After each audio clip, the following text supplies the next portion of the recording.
Hello everyone and welcome back to another episode of Warcry 2.0.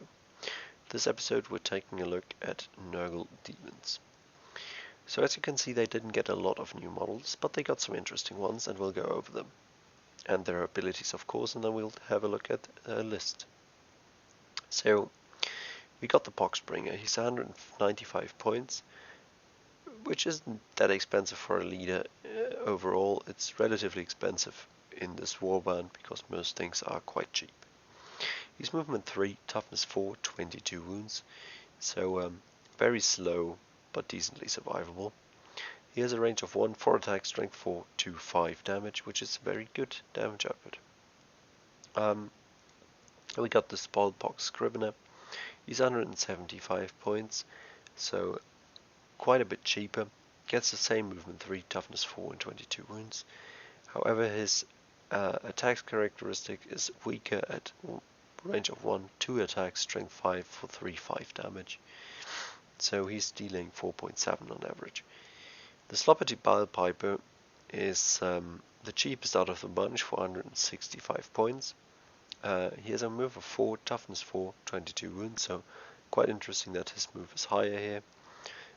He has a range of 1 as well, 3 attacks, strength 4, 2, 4 damage. So his damage output is not that great. So let's have a look at what their abilities do. We do get the ability for your Sloppity Piper, which is add 1 to the move characteristic for friendly units within 6 inches of you.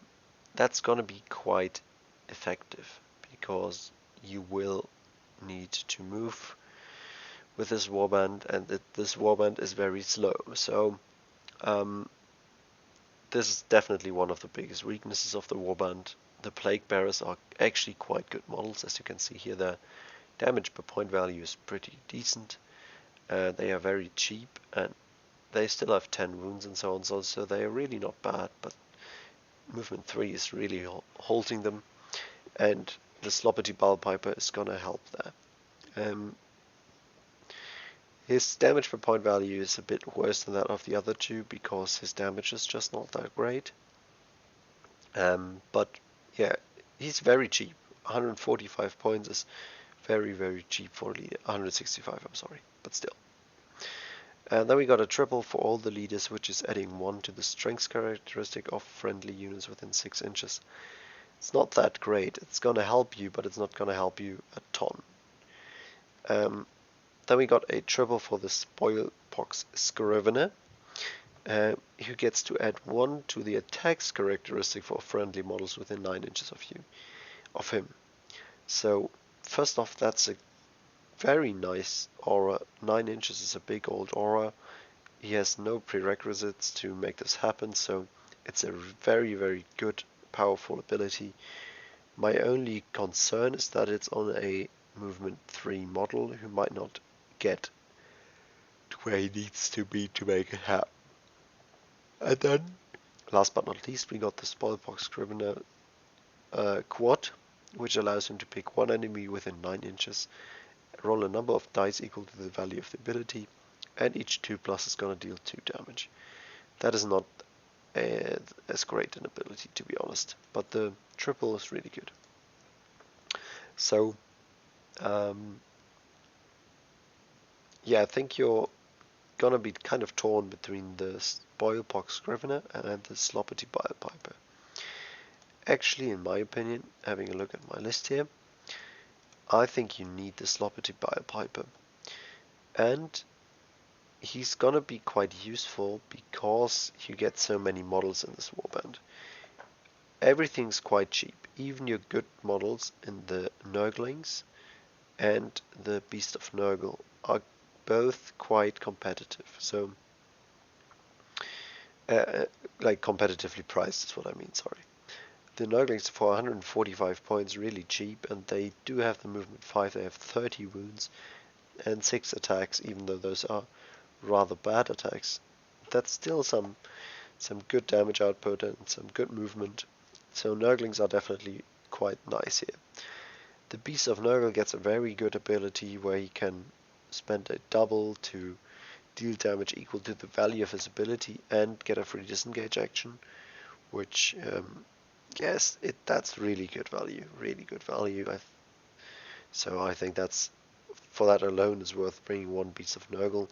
On top of that, it is doing quite good damage and has decent movement.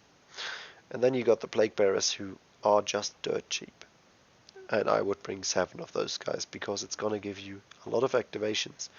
And having this many activations can make up for being the slower warband, because it's gonna force your opponent to move his important things before you move your important things, allowing you to possibly get attacks after they have already moved into range, and so on. So it can allow you to out-activate and therefore outperform your opponent, even with a slower warband.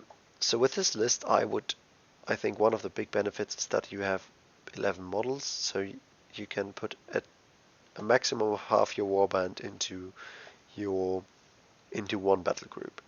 So you could put the Sloppity Ballpiper together with a Beast of Nurgle and 3 Plague Bearers. So popping his ability every turn, you'd be rather quick actually. With the Beast of Nurgle, it would be movement 5, and even the Plague Bearers at movement 4 will be relevant for combat. When you get into combat, you can still pop that triple for the extra strength. It's not going to be super significant, but it's not going to be bad. I can show you here. If we up that strength of this guy, for example, of the Plague Bearers, they're gonna do 3 damage on average, so just like half a damage point more than they do normally, which isn't bad if you're attacking with multiple of them. Yeah, so that's that. And then I would probably have 1 Nurgling in each of the other battle groups, together with 2 Plague Bearers each or something. That's gonna give you decent mobility on the flanks with your Nurglings, and yeah, it's not bad. I think one way to change this list, would be to drop the Beast of Nurgle, get this Box Scrivener, because then obviously you get his triple buff aura as well. So using the Spilepiper to move everyone in, and the Scrivener to get your extra damage out there. He himself isn't not bad at doing damage, especially if you buff his attacks characteristic, which he can on his triple, or with Onslaught of course, because then he's gonna deal 7.1 damage on average, which is quite sexy. So the Box Scrivener is certainly a good model, as is yeah, so this would be another good way to run this warband, and yeah, maybe this is actually my preferred setup for this one. Anyways, guys, do let me know what you think. I think it's a nice one. I think you can definitely perform decently with Beasts of Nurgle. It's not going to be top tier, but not a bad one. Anyways, thank you very much for watching, and see you in the next one.